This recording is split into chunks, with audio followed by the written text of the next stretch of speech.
take my record sticker off. All right, so I'm going to screen share. So everybody's going to kind of go blank on my end. I think you should be able to still see each other, but hit the chat. I'll try and interact and stop screen share a little bit. So as we hit certain points throughout, but it's about a half hour or so presentation of slides. All right, so let's see. There. And we're going to hit slideshow. All right, everybody can see that. I got everybody on my little side panel so I can kind of see some faces, and I'm going to open up the chat so I can see that, and participants in case anybody else comes in. Good, everybody can hear and see me fine, right? Robin, yes? Yes. All right, terrific. So welcome. My name is Bruce Weinstein. Robin and I have Weinstein Wealth Insurance Solutions, which is our insurance agency. We are launching what's called Are You Destined for Greatness, which is kind of a mastermind peer mentoring type of group. So it kind of intertwines the two today. A little bit about us. I started in the financial services industry in 1986, working with all the pretty dominant wirehouse or premier brokerage firms in the industry. 2011, I passed the CFP exam as a certified financial planner. I built a book of business over $100 million of assets under management. I was $1 million producer for the last few years of my tenure there. And throughout my 30-year career, I've been involved as a training manager, a district manager, and even a director of sales. This past November, Robin and I started from scratch a full service insurance agency, joining Bill Pauly and HST, frankly, 9 months ago. And we started with the healthcare side on HST. And since then, we've written about 80 or more ACA applications, approximately 58 national general, 33 dental, 20 vision, 10 United Healthcare applications. On top of that, we also do Medicare, group health. We do life insurance, long-term care disability, even annuities, and we strategically partner with property and casualty agents. After 7 months, we've written over $20,000 of life insurance premium. That includes 15,000 of declines. It would have been a lot stronger. People were a little healthier. We've done a few annuity deals, paying over $10,000 in commissions. We've been receiving a tremendous amount of group health referrals. One client specifically has 7 companies came to us through some of our marketing efforts on Facebook. And we've had 3 referrals for Medicare so far. Most importantly, we've strategically partnered with several P&C agents around the country. We've had about 15 transactions taking place where we do get compensated for those referrals. Within the last 60 days, I've launched Are You Destined for Greatness and 2 mastermind groups. I've hosted a breakout session at 8% Nation, which was in Dallas, we were just talking about last month. I've also been since invited to speak at Herman Sons' annual event, the Rising Stars Workshop, which is next month in Fort Myers, and MedicareCon 2020, which is in April in Alabama. That's Justin Brock and the Medicare Gurus. If you're in that space, you'll know who he is. And then recently signed an agreement to start writing my first book. Hopefully there'll be a few, but we'll get through the first one, called Overcome, which will detail some of the obstacles I faced throughout my career and how we fight those challenges and how we overcome. We're here to help any sales professional, but I think with my forte in finance and insurance for 35 years, that would be our sweet spot. But anybody in sales, realtors, and beyond, we think we can help. So what's tonight's agenda? We're going to talk about never saying no to an opportunity, the networking do's and don'ts, how to build your own referral-based network, which is one of the keys of the successes I've had over the years, how to generate inbound leads or break the chains of cold calling. Are you an octopus? What kind of activities are you doing to generate your business? Do you have all the tools in your toolbox? What might you need? What is missing? How do you expand your business? And most importantly for me, and this was the topic at 8%, is are you selling versus solving? And I'll share a very significant case I had a few years ago because I was solving a major problem for a client. So let's start. Never say no to an opportunity. My business mantra is I say yes to everything. If somebody asks me, do I do blank? My answer is always, yes, we do. I don't turn people away. If it's anything in the insurance space, we're always going to have an outlet for it. If it's outside the insurance space, I lean on my referral partners or my networking partners to bring them into the conversation. And I remain a figurehead throughout the process. I'm kind of the quarterback, if you will, on my client's behalf. So if it's an estate planning attorney, a CPA, mortgage broker, realtor, whatever it is, I'll bring them into the mix, but I stay involved. I want to be that value add for my client. You want to be the center of influence. You want people to come to you. You want your clients to think you're always going to have a solution or a direction to take them in, and be the gatekeeper to those opportunities, I think is imperative to really get a strong referral base of business. We're going to discuss in a few minutes how to build your own power networking group so that you have these people in your Rolodex, for those of you old enough to know what a Rolodex is or remember what a Rolodex is. So let's start out with some of the networking do's and don'ts, what activities are out there, maybe some struggles that people might have, the challenges with, let's say, the Chamber of Commerce or a BNI LATIP type of group. And there's a lot more groups popping up these days, especially with the Zoom being so popular and COVID keeping people from meeting face to face. First and foremost, depending on the group that you're joining, we're always going to be the new kid on the block. There's going to be existing cliques, and it's going to be a challenge for you to break into those existing cliques. They've already got mortgage brokers, they've already got realtors, they already got insurance agents, they already have accountants. And so those cliques are going to be a little bit more challenging to break into. I think I just said that. For me, some of the big obstacle is dealing with my own social anxiety. And I think it's natural, and we want to understand that you're not going to be alone. It is intimidating for me to walk into the Boca Chamber down here in Florida for a 300-member breakfast, and where do I even start? And how do I cut into these conversations? And people are huddled in their 3s and 4s and 5s and 6s, and get myself acclimated into the room.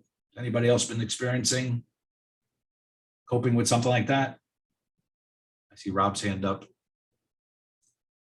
Anybody currently in a BNI or chamber type of group?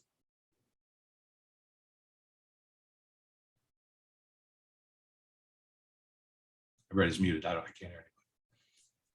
Well, I want to join my city networking chamber group, but I heard you say on the last thing you did a couple of nights ago, or was it last night you did with Ellie Denning or whoever he was. You said that when you first come into the chamber or walk in through the door, they already have a lot of seats, and they'll tell you, well, this seat's already taken or that's already taken. So that's why you created your own group, right, like you're talking about right now. So we're gonna get to that a little bit. We're setting. What I want to do is give everybody what the alternatives are, trying to get a gauge of what activities you may have done and those challenges, because it's something I've been experiencing for years. And even now, having done it for 15 or 20 years, I hate walking in those rooms. Even now, I hate it.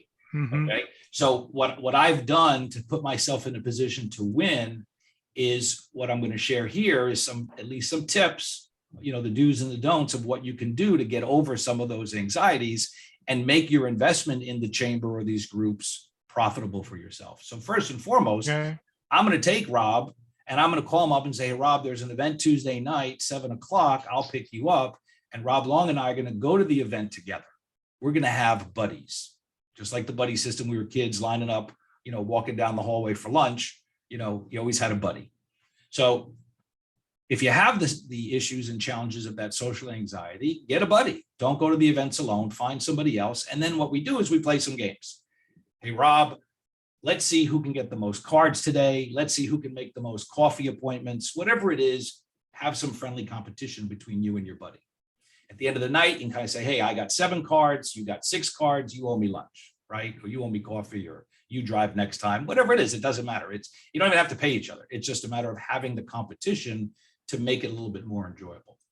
But most importantly for me is tying in here is part of my anxiety is the discomfort of breaking into somebody else's conversation. Andrew, Robin, Susan, and Lisa are in a corner, and now I'm kind of walking over and they're engaging and there's no eye contact to break in. And now I have this perception of I'm going to be rude. Now it's expected, it's my own head trash, but it's expected for you to interrupt, right? But I have this issue. So now if I'm there with Lisa, Lisa kind of gives me the nod. Now Lisa invites me into this small little group and says, hi, everybody, have you met Bruce? And now I'm in a group, 20 minutes later, and I see Lisa walking around, and I say, Lisa, come on over. And I say, everybody, do you guys know Lisa? And so your buddies will also help you in that sense, not just divide and conquer, but start to break into some of the little conversations throughout. I really appreciate you saying this because I have social anxiety and I have tried several groups and meetings and I just don't feel like they're for me.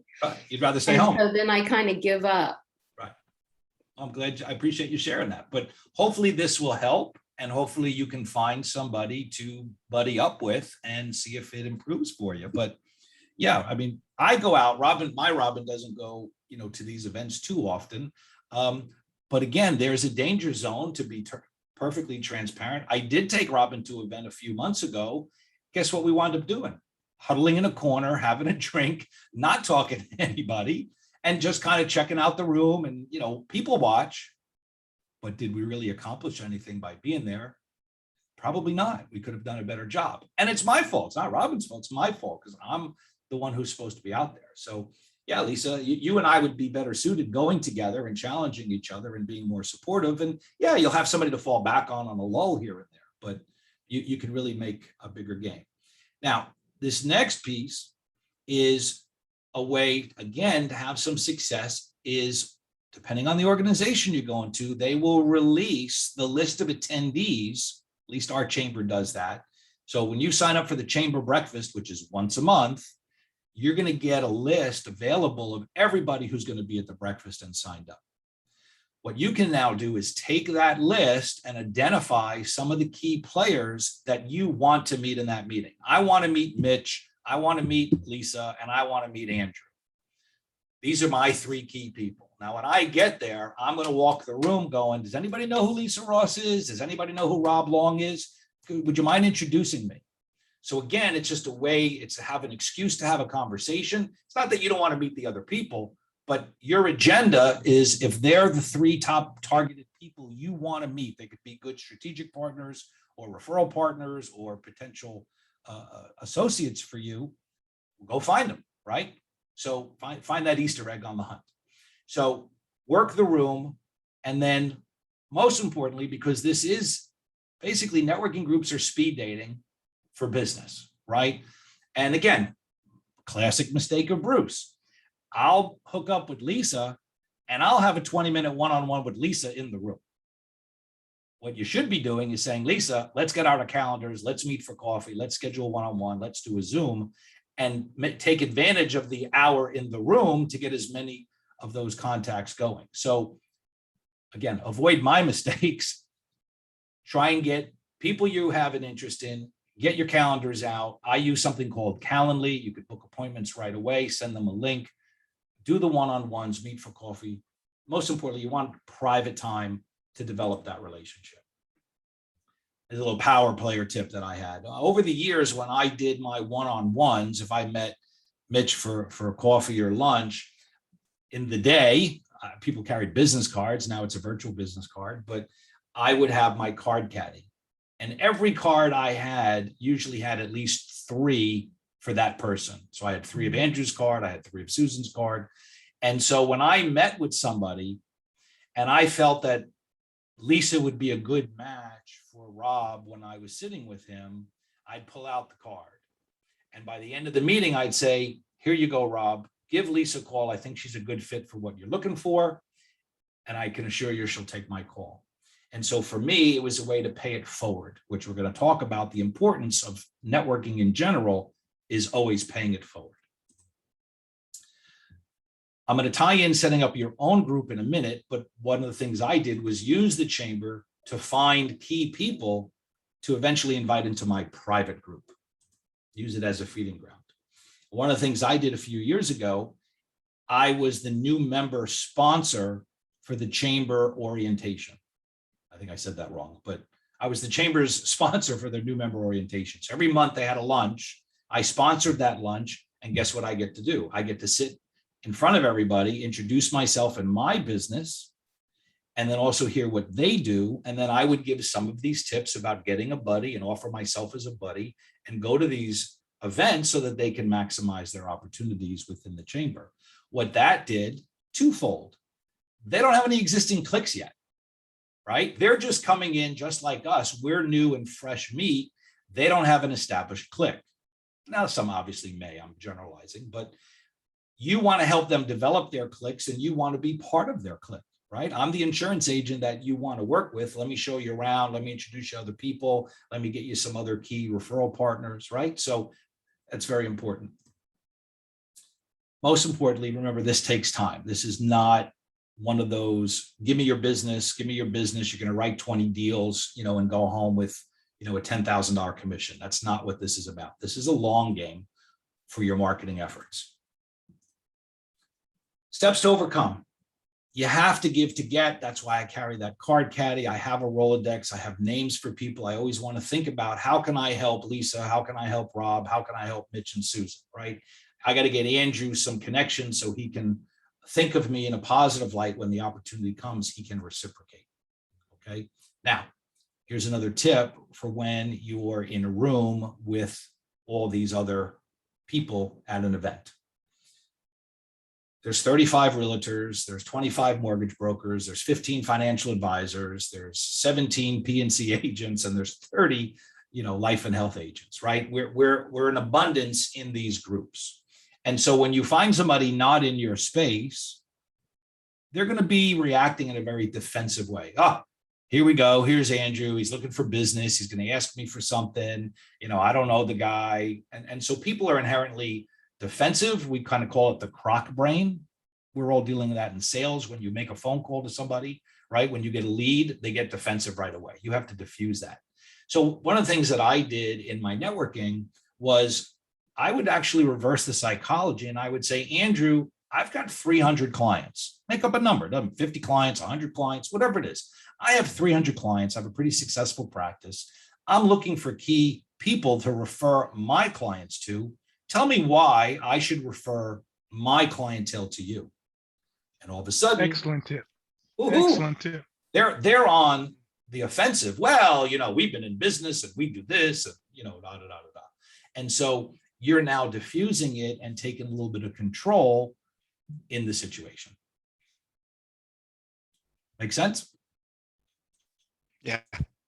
You're also letting Yes. them talk. We all like to talk. I like to talk. I probably talk too much. So you're giving them the platform to speak. And the more you let them speak and probe about their practice, their type of client, the relationships, they walk away going, boy, that guy Rob was really nice. It's because you let him talk, right? Anytime somebody lets me talk, my wife says, how was that meeting? I'm like, it was great, because I did all the talking. Power play tip. This is a hard lesson I learned. Again, in our space, who are our key referral partners? CPAs, right? Payroll companies, HR people. We're in the healthcare space. You want somebody lost their job, they need benefits, right? Cobra, conversations. But when I was doing the investment side of work, estate planning attorneys were a very big referral source. So I thought. I used and relied upon multiple estate planning attorneys in my markets, but guess what? Estate planning attorneys are never going to refer to you. You have to understand, in their element, they're getting all their clients predominantly from existing advisors. So you may want to go find estate planning attorneys and have relationships. My power tip is this: have zero expectations. They're going to be for your use to refer to your clients. Now, they may throw you a bone and do some work for you at a discount or for free, or, they'll try and make it up to you in certain other ways. But if you're waiting for business, this is not a place you're going to get it. Okay. I had an attorney that I was working with for many years, personal friend, golf, came to our wedding. And we got to a point where the scorecard was extremely lopsided. And we had lunch, and I said, look, I really need to understand, what I can do or why I'm not getting anything back. And unfortunately, his comment was, well, you haven't given me that much. Not the right answer. I'd given him a lot. I gave him one, it's more than he ever gave me back. And so our relationship ended that day, but the lesson that came from it was have zero expectations. So when I moved down to Boca I'm from New Jersey, if we hadn't shared that. So I spent, most of my career up in New Jersey. We're down here in Florida now 7 years. So when I'm getting reacclimated into this community and diving into the chambers, yeah, I want estate planning attorneys because my clients are going to need them down here. But I have zero expectations of them being able to give business. And I even say to them, I don't expect anything back from you. I need to know you're going to take care of my clients. And then we start a relationship. Any questions on anything so far?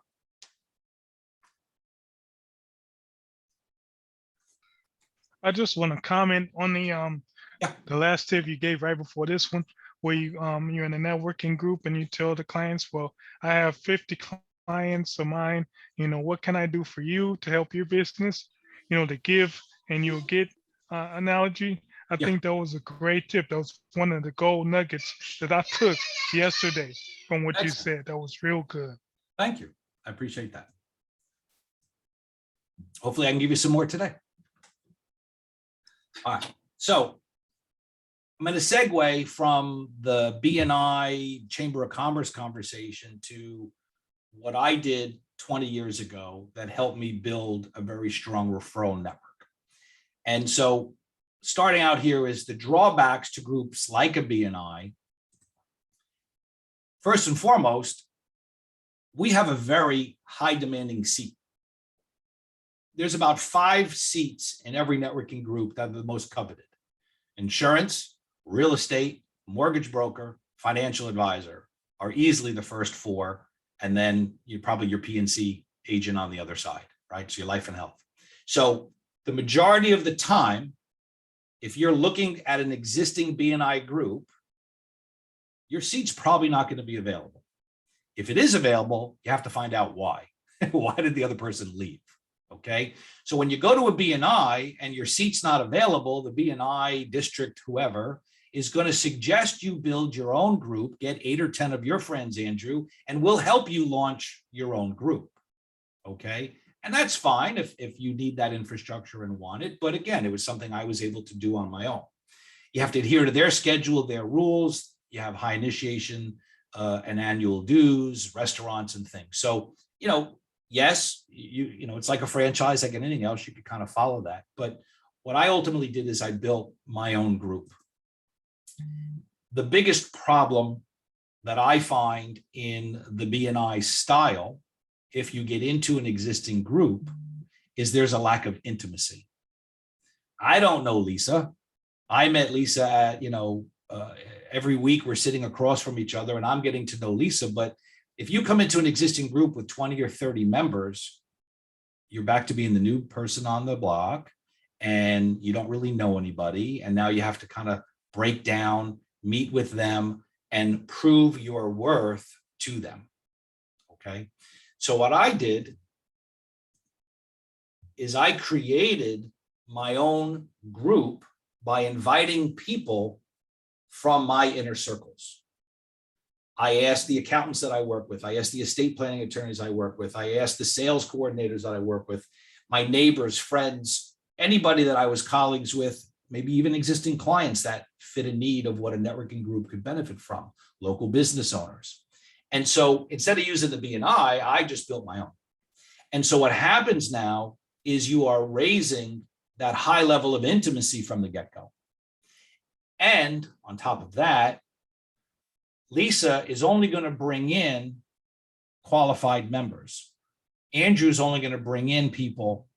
The existing members are going to help you build your group. We don't take in strays.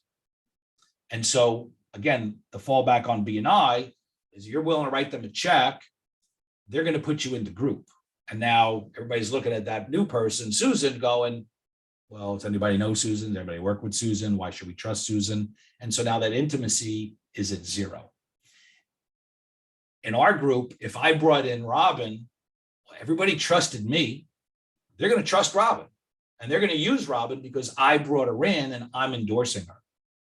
Anybody know the golf course called Pine Valley? I don't know if there are any golfers here. Pine Valley is probably listed as the most exclusive country club. It's outside of Philadelphia in the country, always rated the #1 golf club. The membership there is so exclusive. If I nominate Lisa for membership and they turn Lisa down, they kick me out.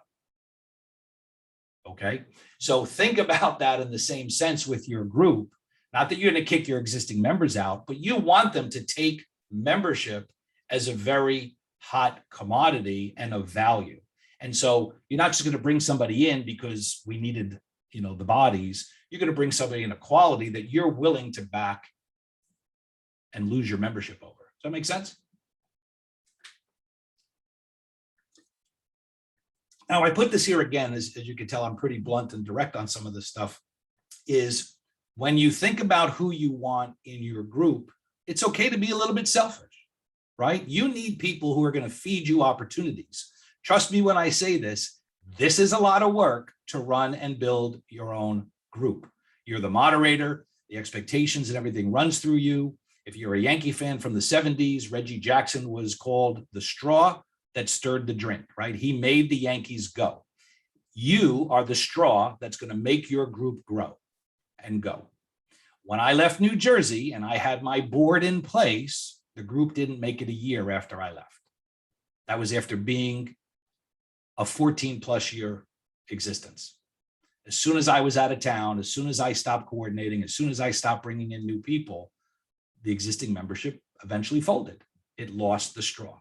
Okay, so don't be afraid to be selfish and have the right people who are capable of feeding you. It's okay, you're allowed. You want to identify and contact key players in their space. You want to maintain the integrity. This is one of my principles I always found of value, is industry exclusivity. Okay, and even in that regard, you have to have a little gray area. If Lisa does health insurance and Medicare, and yeah, she could do long-term care, but she's really not doing a lot of long-term care. It's just there. And then we had an opportunity to bring in Susan, who does exclusively long-term care business and nothing else. I would go to Lisa and say, Lisa, tell me how much business you actually write in long-term care. Lisa says, it's barely 5% of my book. Lisa, would it be okay to let Susan in the group? It's all she does. The answer is yeah. There's no reason we shouldn't let Susan in the group, because now we have a new person focusing on a specific silo of business that's really not contradicting Lisa's. And now they can do business together because they're collaborating in a similar line, but not the exact line. So there's always room for that little bit of overlap. My rule of thumb was 20%, 15% or less, I would allow it. And I was the deciding vote. It was my group. So some people didn't like it. Now, that said, back then, I was not doing health insurance. I was not doing Medicare. I had a health insurance agent in the group. I had a Medicare agent in the group. And guess what? I let the long-term care person in my group, even though I wrote business and did a decent amount. But it was less than 10% of my business. So for the sake of the group, I allowed her to participate. Would these people be someone you would trust with your best client? If they're coming from your inner circles, that answer should immediately be yes. Remember, as I said earlier, you have to give to get. I would always forewarn, Andrew's going to invite somebody to the meeting as a guest to check us out. I would say, Andrew, make sure your guest understands this is not a hit and run. You cannot expect people to come in and just get business right away. And we've had people come in where they're giving out 20% discounts to their clothing store. And, so they were not properly educated. The member did a poor job screening that person. So you want to make sure that your members know what kind of guests to invite, and the guests need to understand the agenda. We're going to do the exact opposite. We had people come in selling solar panels and nutrition programs. And like I said, a local business would, come to his clothing store with a discount, and everything they left behind at the end of the meeting, we dropped into the garbage. Andrew, do you have something to say? No. No? Okay. Nobody has questions? Okay.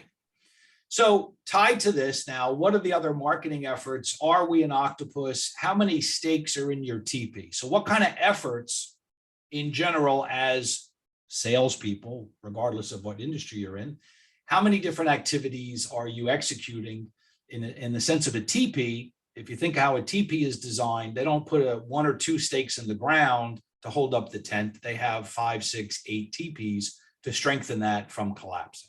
And so our marketing efforts have to be like an Octopus or a TP. You have to have multiple activities. So how many activities are you executing to generate your business?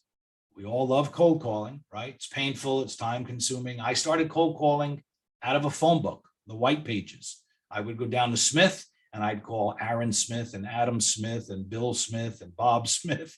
And I would just go down the Smiths and cross them out and turn the page, right? There were no lead gen companies. You didn't have virtual assistants. We were just grinding and cold calling. Now you can at least get leads in your space, but they're painful. They're time consuming. There's a lot of chase. Smile and dial, exactly. Obviously, you can buy leads versus just plain cold calling or cold canvassing. Direct mail could be expensive. My personal experience, when I was in my heyday, I used to do retirement planning seminars, and I would do direct mail. I would do a wedding style invitation, which was much more expensive. And it looked like Susan and Lisa were being invited to a wedding, and they would open it up. Even though it might have bulk mail on it, they'd open it up and it would say, Lisa, you're invited to Ruth Chris for dinner, you and another couple, blah, blah, blah, blah, blah. That's expensive. A wedding style invitation, plus postage might cost you $1 or $2. I would do a 10,000 person mailing, and it would whittle down, and your direct mail is usually between 1% and 3%. So if you get 1%, you're going to get 100 couples out of that 10,000. Now you're paying $100 a couple to feed them at Ruth Chris, right? Well, at least, I don't know these days, but at least I was paying $50 a head. Okay. So this is expensive, but this is how I built my business. It was target marketed.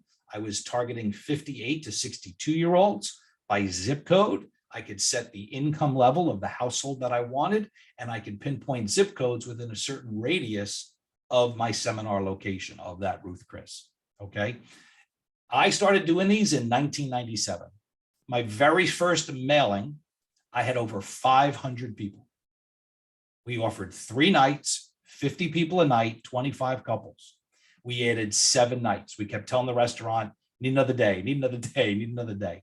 We had 500 people come in the door.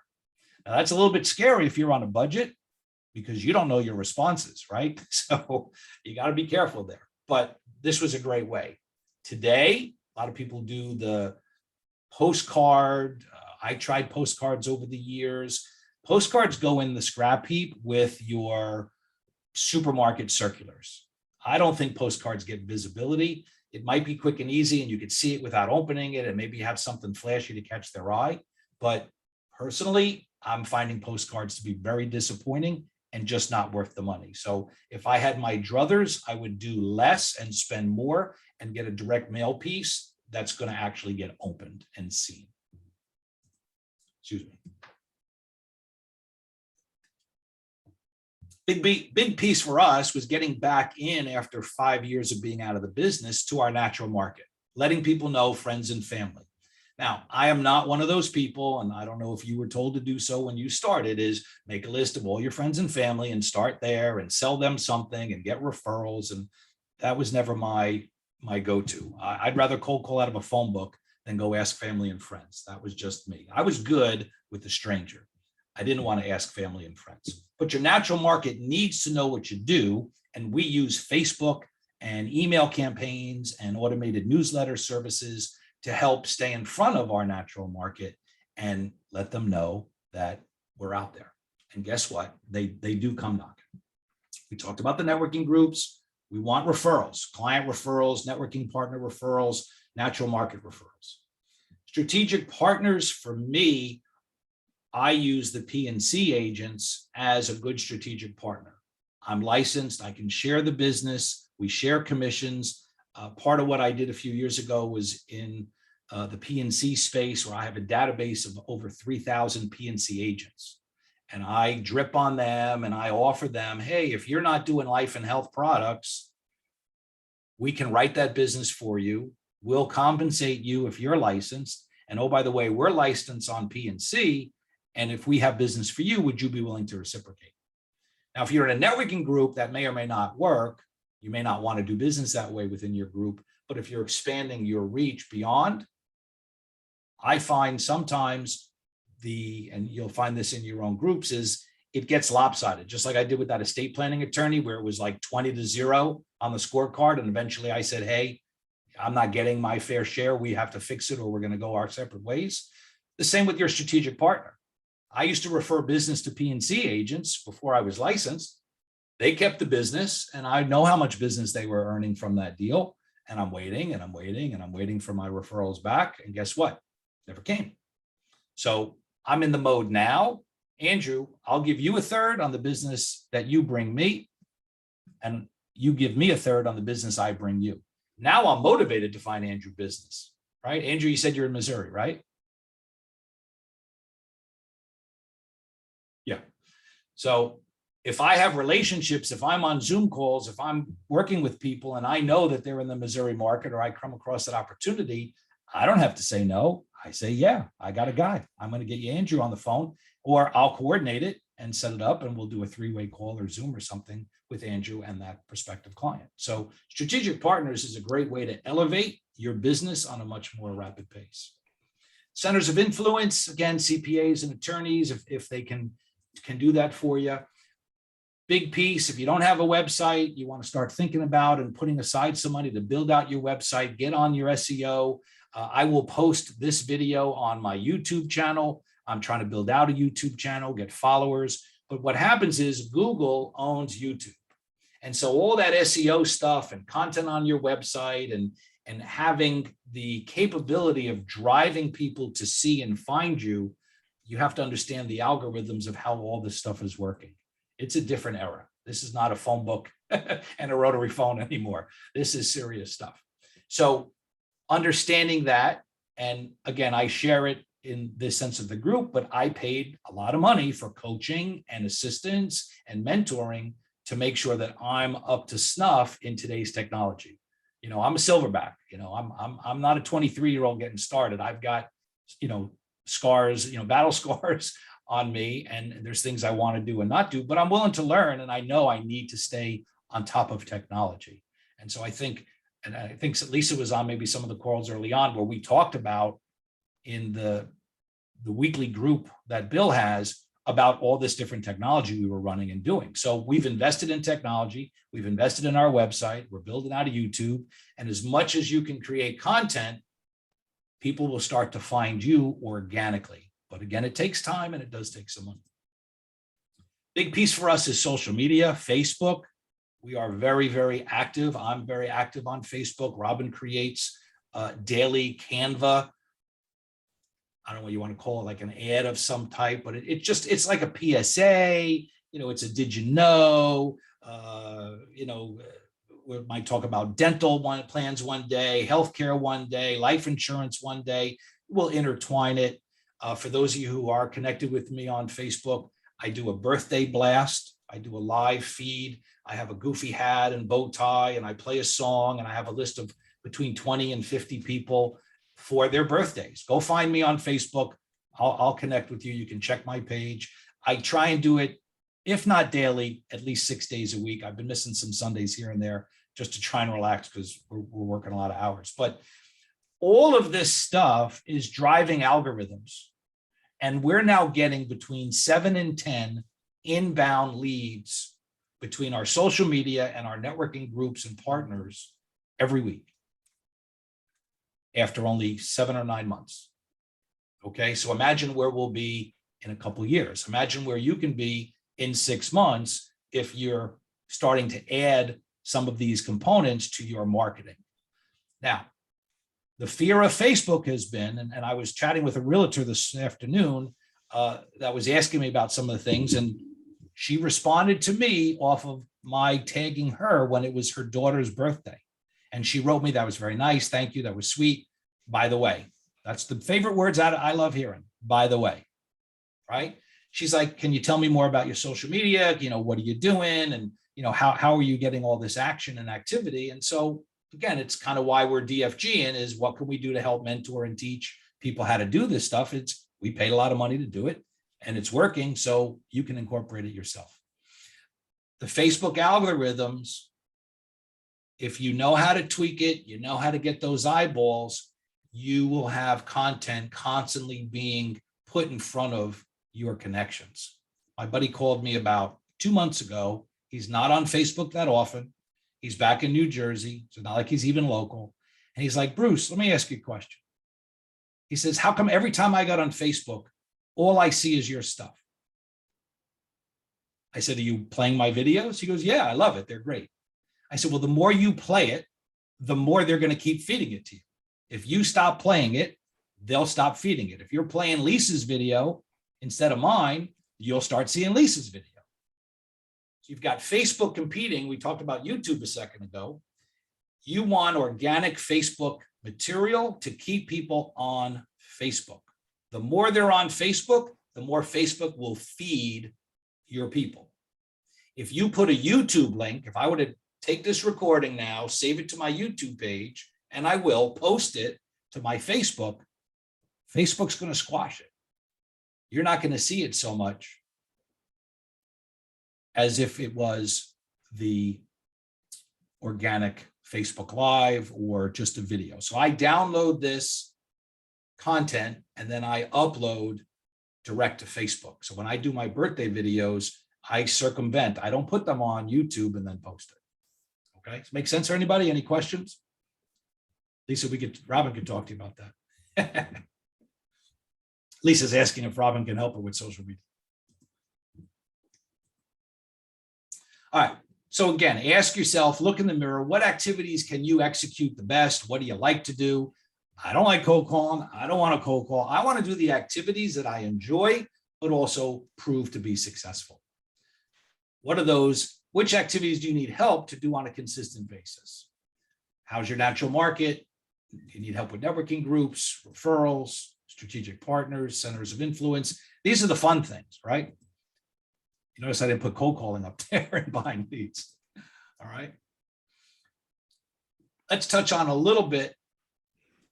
Do you have enough tools in your toolbox? We asked everybody earlier what your forte or specialty was. We're all with HST. They tend to be predominant on the health side, and you could do other business with them. They have the other avenues, but I think most of us come in with the direction and the training on the health insurance side, right? So, but there's more tools in the toolbox. So if I was selling hammers and a customer came into the store looking for a screwdriver, what's going to happen? You're going to lose the sale, right? If Lisa's only selling hammers, she's never going to get business anywhere else. That long-term care person that only sells long-term care, when she walks into a meeting and they say, well, we need Medicare, we need final expense, we got some money to invest, we'd like to have an insurance trust for our kids. Well, that long-term care person's walking out the door with no sale, right? Maybe they have somebody they could bring in, but they're selling widgets. The person's not buying widgets. So what tools do you need? What are you missing from your toolbox? How many opportunities are you missing out? We want you to not ever say no, but what are your options? You can add and expand your knowledge base to include more products and services. You could find strategic partners, right? Mitch and I were collaborating yesterday. He had a lead in a market that neither one of us were licensed. We started to chat a little bit. I invited him today, but we're getting a sense of what he focuses on, what he's not. And Mitch, what did I say to you before we ended our conversation yesterday? I haven't seen if Mitch is awake. I am awake. Thank you. What was it that we ended up on? I'll help you. You help me, and you know, I maybe said, we have a connection at the end too. Right. I said never say no. Right. I said now, if you have resources, whether it's on the HST line or otherwise, now you never have to say no. Right. Anything out there you can say yes to. Right. Yep. At least that's how I remember. I said, cool. I have a lot of conversations, Bruce. I understand. All right. So To drive this home, the tools in the toolbox, I'm going to tell you a little story. And this was a big feature conversation that I did at 8%. It's how I generated a $400,000 commission on one case, one transaction, using life insurance and annuity solutions. So I want to give you the backstory, and it ties into having the tools, being prepared, and knowing how to solve a problem. And this is pretty high level stuff.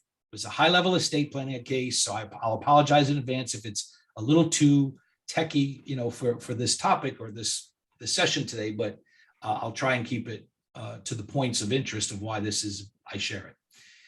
We had a client come to a retirement planning seminar. They wind up being the most unassuming. You wouldn't have known what they had net worth wise. Literally, guy wore overalls with a straw in his mouth coming to a Ruth Chris dinner, right? It's not the type of clientele that you're going to find at Ruth Chris, right? The guy was just not, he wasn't dressed for Princeton, New Jersey. Let's put it that way. But you don't judge a book by a cover. Everybody is an equal opportunity client. What do they have to offer? Let's find out. So we did the seminar. They wanted a consultation. They came in for a consultation. They brought their materials with them. And it turned out they had a $5 million account at a local bank run by the bank's trust department. At the time, if you're from the Northeast or know the Northeast, there was a bank called First Union out of Philadelphia that was rapidly expanding and eventually got acquired by Wachovia. Anybody know what happened to Wachovia? In 2008, 2009? Yeah, shake the heads. Yeah. Okay. So this is in the early 2000s, right? This is like 2003, I believe. And so the person this couple had $5 million of this stock. The problem was they were only collecting the dividend on the stock, whatever it was at the time. And the advisors in place at the trust department would not sell and diversify the stock, which if you're coming out of the dot-com bubble, I was around for the crash of 87 and the dot-coms and, watching people lose small fortunes by having high concentrations of stock. And here they are really only having one stock. Well, the problem was the stock had an $8,000 cost basis, which means the stock was going to be virtually all capital gains if they liquidated. Capital gains tax was 28% on $5 million. They'd be losing $1.4 million in tax. And this is why the trust department never sold the stock, because the guy's $5 million will instantly become 3.6. So they let it go. Well, part of my education, background, knowledge, and estate planning is I learned and got certified in something called charitable remainder trusts. And I won't get into all the mechanics. It's like the remote control. Hit the button, I'll tell you it works. You hit the button, the TV will go on. So charitable remainder trusts work, hit the button, trust me, okay? We gifted the money to the trust. The trust avoids capital gains. The trust liquidates the stock. We still have $5 million in place. We just saved the client $1.4 million. The charitable remainder trust gets invested in an annuity.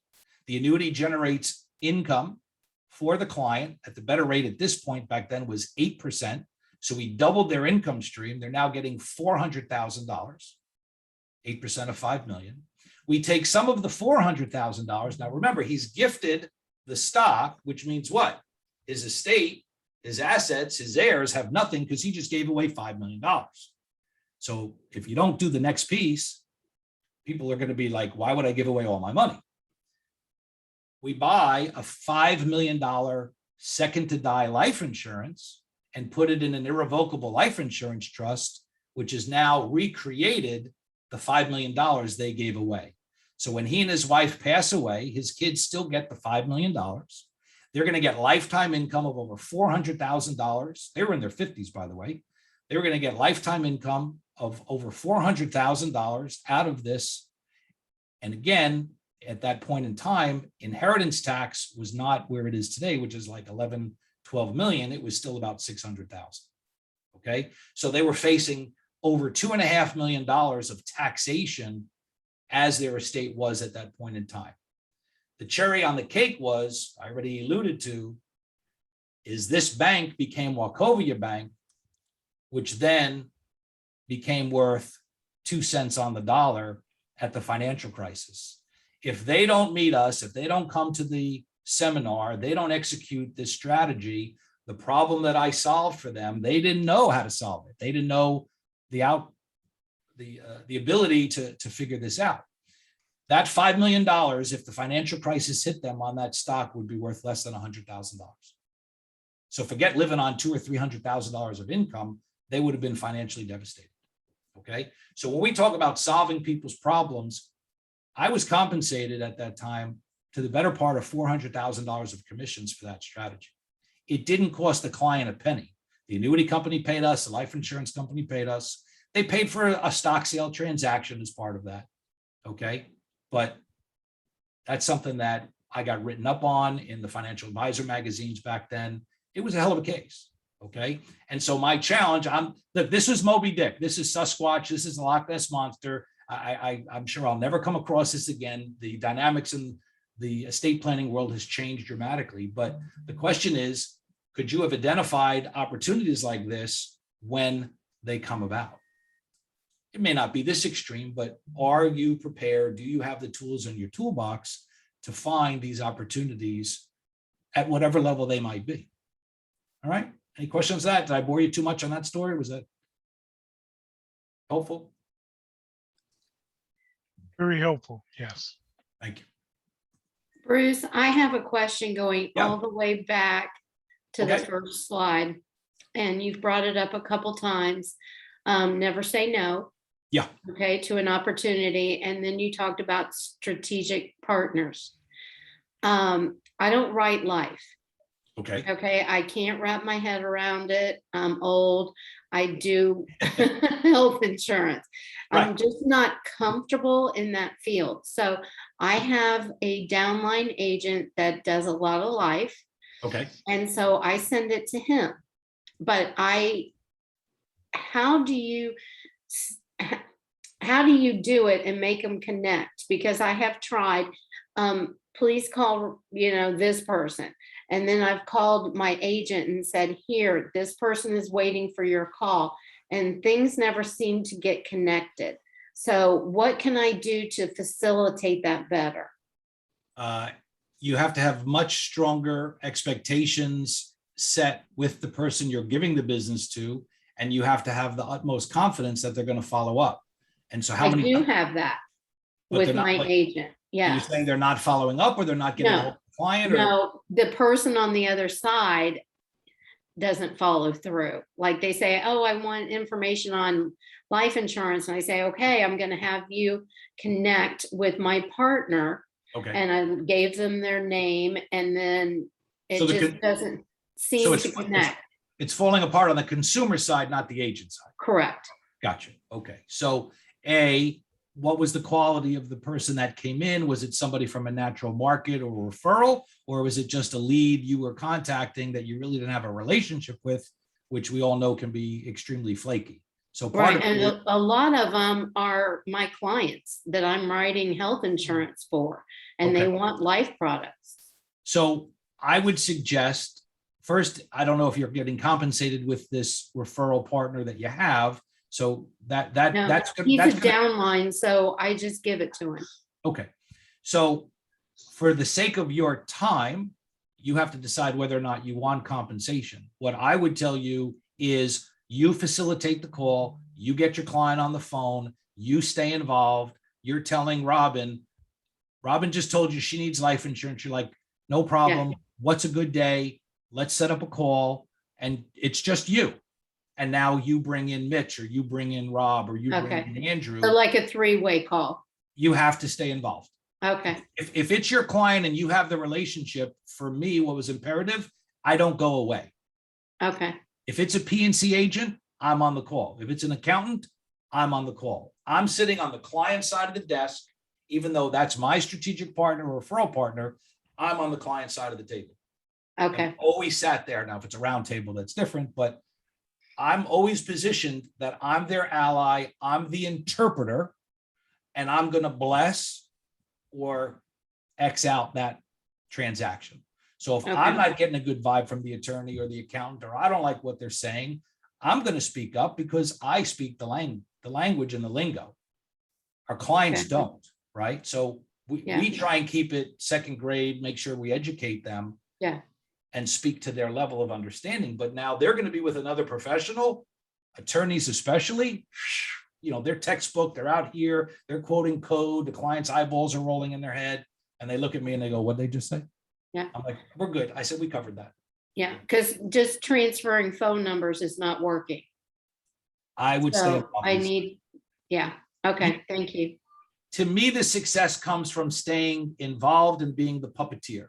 Okay, Again, you have to decide from a time standpoint, if you're going to get involved and be involved, whether or not an override is enough, or Right. you need a finder's fee, referral fee with that Right. business. That's up to you.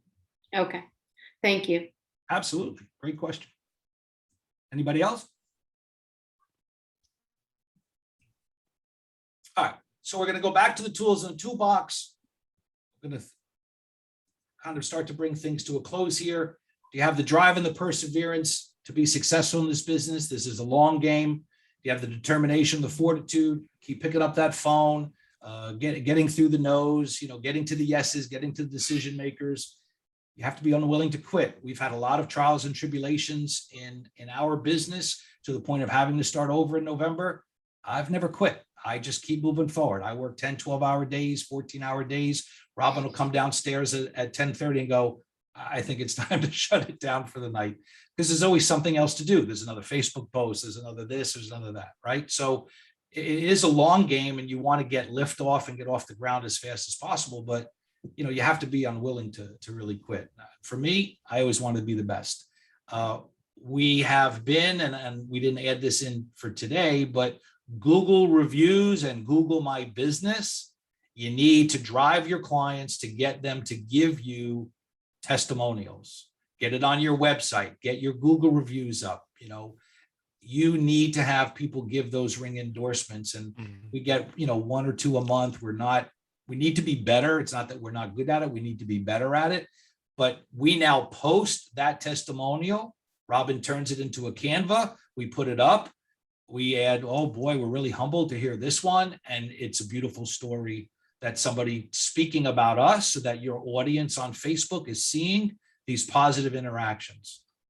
I want to be the best. My referral partners know you can give it to Bruce. Bruce is not going to let you down.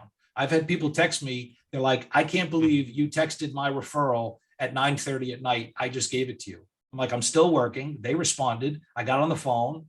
She's like, that's service. I'm like, I'm able to do it. I'm going to do it. But I want to earn their trust that next time they have a referral, I'm the first one they think of, right? Do you have the product knowledge to never miss a sale? Do you have the ability or desire to build a referral network for yourself, which will give you that consistent inbound leads? Let's summarize. I'm all about the consultative sales. I think I kind of shared some tools, tips, things that I've done over the years to evolve. I always want to be consultative. I want to be solving. I'm not here to sell. I go on average, out of a 20-day month, I'm probably in about 16 different networking events, like, Zooms or chambers or other activities. And I'm not one to repeat myself. I work off of outlines when I do this. I'm not scripted. I just like to have conversation. I hate giving my 60-second commercial because it's scripted and I never know what to say. And I hate saying the same thing. And Lisa heard it from me last week. And I don't want to say the same stupid thing every time I see Lisa. So I ad lib it. I try and come up with things. But one of the things I have are some taglines. And one of my taglines are, I have nothing to sell you. I only have problems to solve. Insurance might be a commodity, but I'm not. How can I help you?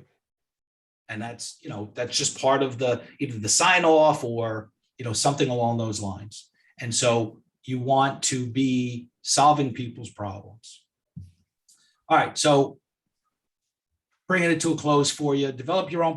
One of the things we can help people do is develop their own power networks. We can help coach you through it, set agendas, monitor it with you, hold you accountable, generate the leads, help you become an octopus, put all the tools in your toolbox, become a person that people know, like, and trust.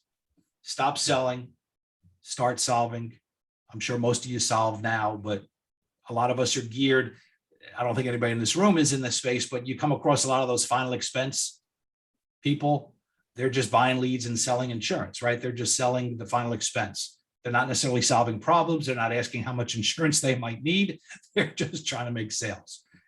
Might work for them, might work for you, not my style. I want to help solve problems. I want to be reliable, dependable to come back because I solved the problem. If people are in pain and you solve their pain, they will be very loyal back to you and they will be advocates for you.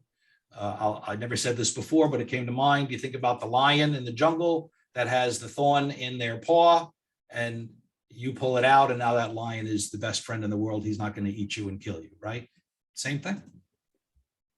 So how do we get you off the ground? I use this airplane analogy. I've got a couple of people that I'm coaching now privately, and we talk about getting your plane ready for departure and what's involved as the analogy in building your practice. So if you think about the plane, you get on the plane, they're loading the plane, they're putting the baggage on the plane, they're doing their checks to make sure the engine's there, they got the gas, they got your luggage, the masks are in place, and they do all their checks and the plane leaves the gateway, right? And now they taxi out. And now the plane takes a tremendous amount of energy and force to get off the ground. And so us as agents in the industry, we need a lot of momentum to get off the ground. You got to put in 3, 6, 9, 12 months, whatever it is of, I would not get on that plane. That particular plane, yeah, that wing looks a little rough. You're right, Susan. The plane takes a lot of energy to get liftoff. And so I use the term critical mass. Your book of business needs to get to a point of critical mass to help you get off the ground and reach an altitude for cruising potential. And then you build and manage your book of business and expand from those avenues. So whatever you do, do it well, get yourself off the ground, build critical mass. When you get to your point of critical mass that you're comfortable to expand, then you need to add more business lines and keep expanding, whether that's building a downline like Lisa has, or having more referral partners, or just working a little bit less. That's up to you. I have, starting in September, a mastermind group. Some of the things that we're going to help you work on, if you're interested in joining us, help you collaborate, hold you accountable, help you accelerate your business, help you grow your business, get you, if you're haven't gotten off the ground, help you get off the ground, make sure your plane is loaded properly, get the momentum you need, help you maintain altitude, and make sure you maintain that altitude and don't go backwards. Okay. This is a line from Coach Burt that I love. I can't help you until you commit, but once you commit, I won't let you fail. So our backbone to this is if anybody wants to join us with our mastermind, we're here to help you succeed. We don't want to make you fail. Should you be interested, we're going to be meeting twice a month in a mastermind. We're offering it, basically it's $100 a month on a 3-month minimum commitment. We need some momentum to get you going and work with you. We're going to collaborate. We're going to have speakers come in. We're going to work on your practice and the vulnerabilities that you want. After my workshops here, I have another engagement next month. Our regular price will be, after we get going, it'll be about $200 a month. And then I do have private coaching available. I have a few people I'm working with. Those are packages of 4 one-hour sessions built to your schedule. The mastermind is going to be my schedule.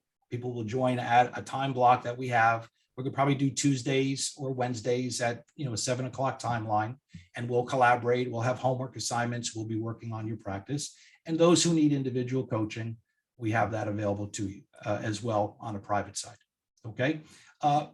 That's my only ask. If you're interested, or tell others about us if you need it, but I'm trying to build up this coaching side of the business and using today as a launching pad for that. You can reach us at 844-WE-COVER. You can go to destinedforgreatness.com. Actually, that's going to get you the landing page for today. We have a different link. Did you get the link, Rob? I'll put it in the chat. Let me find it real quick. Oh, where we go? There we are. I beg your pardon. Give me a second. I have it somewhere. When does that start? Like in September? Yeah, I'm going to start right after, probably the week after Labor Day.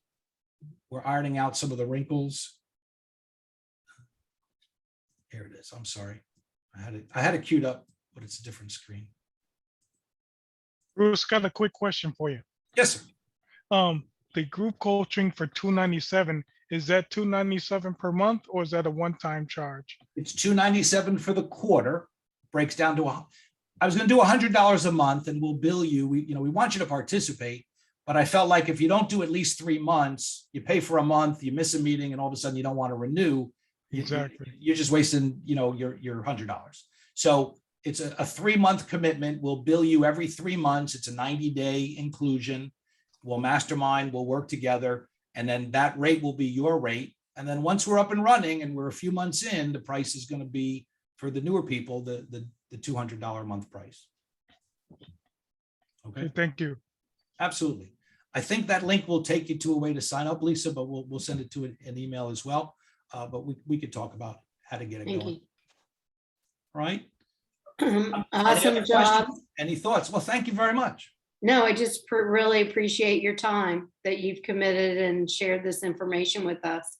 I hope it was helpful. I hope everybody has a couple of takeaways. I greatly appreciate the interaction today. Your question, Rob and Lisa, and, everybody was throwing some good stuff out. So it's practical application, right? It's what you don't know, and it's improving your skills. And, I pay a lot of money for coaching, and I think the value of a coach, whether it's Zig Ziglar or Coach Bird or anybody who's out there, Tony Robbins, it's only going to be as good as you executing it like going to the gym, right? So if you don't go to the gym, the membership doesn't do you any good. Yeah, So, and Absolutely. it's all about throwing us out of our comfort zone too, which I really struggle with. well, that's where I put in the accountability is Yeah. as a group. So one of the groups that I'm in is constantly challenging us to exactly your point, Lisa, is to get us out of the comfort zone. Yeah, And one of those challenges a few months back was to take out your phone, get on Facebook, and hit that Facebook Live button and start talking to your phone and do a live broadcast. I hadn't shaved, my toupee wasn't on, I got my COVID-19 pounds. do I have to wear a tie and a hat? If you'd like to, if you'd like to, yeah. But And a But crown that- too. you got the crown, we had the crowns the other day. I've got about 12 different hats. So, but to the point of this is I started with the Facebook Live. And from the Facebook Live, it became, I'm going to send Andrew a private birthday message. Hey, it's Bruce. How you doing? Da, da, da. I saw it's your birthday. Just want to know I was thinking about you. Send. And now Andrew's like, I got 300 email, Facebook posts, and I got one video from some guy named Bruce. You think he's going to remember Bruce next year? Yeah. He's like, because nobody gets that video. So the video, I started doing that to friends, not to strangers, but just to friends, people I was truly friends with. Yeah. And the response was, that was awesome. Like, thank you so much. And it might have been somebody I haven't spoken to in decades, somebody I went to grade school with. Hey, I see it's your birthday. Haven't seen you in a while, Tracy. How are you? Happy birthday. Hope the kids are great. Enjoy your special day. And now she's writing back. Oh, Because wait a of minute. Go ahead. Wait a minute, Bruce. Yeah. If I want to do, excuse me, I want to do this. If I get out my phone, okay? We all and- do one now? Yeah, this is my phone, and Yeah. you say, and you just say, just record yourself and then put send. Now, how would a bunch of people get it, or you just send it to one person? Well, so it obviously depends where you're starting. So if you're doing Facebook Live, you're going to feed right into your Facebook page, and everybody Okay. on your who's connected to you is going to see it. If you go Okay. to your camera and just do a recording of a video like you would a selfie, now you save that, and then you either put it in Facebook Messenger to Lisa, or you text it to Lisa privately. Thanks, Susan. Thanks for coming. Right? So it just depends on where you want to operate. Okay. So Okay. I would go into the phone, and I would go on the camera, and I would hit video. Mm-hmm. Now, and then I got to put it on myself. So here I am, right? I'm looking at myself, Okay. and then I save it, and then I hit send. I put it in where I want. What evolved for me was the volume of these shout outs was taking up a lot of time. It still takes excuse me, it still takes up a lot of time, but as Lisa has seen, I got hats. Right. And I got- horns, yes. Horn, sorry there, Andrew. I got my bow ties over there. I got cowboy hats. I got a crown. I got an old man hat. I got a 50th and a 60th. So I play a song. I record it. I've got these little lawn markers when it's a boy or it's a girl. So if somebody had a baby or a grandchild, I'm at the age now, my friends are having grandkids. Hey, Robin, Robin and Bruce had a grandson, congratulations to the family. And I do a little dance and I play a song. But Rob needs to send you a Facebook request. So he's your friend and he can experience it and see it live. How many people at 8% Nation, 1,000 people that we've only met virtually, quite a few of them would tap him on the shoulder as he's walking to this breakout session or that meeting, or I had no idea who they were. everybody knew. Some people I knew, some were names of people Right. that are running the groups, Right. and others are participants. But people would stop and say, "Are you the bow tie guy? Are you the birthday guy? Are you the hat guy? I love what you're doing. It's really genuine. It's great, and keep it up." And Rob and I went back like 20 people stopped us. Like that was amazing and then one guy who was one of the keynote speakers that I've become friendly with, he whispered to Robin, because we were there over, our birthdays are pretty much the same couple of days in July. He leaned over to Robin when I introduced them and he said, "Oh, by the way, happy birthday." Because he saw I posted her birthday 2 days before. Yeah. We lost Lisa. So, Wow. Anyway. Okay. all right, you got Very some good homework. tip. Thank you. Go do some postings, tag me, find me on Facebook, friend me, happy to follow you. We'll share it. You can share ours.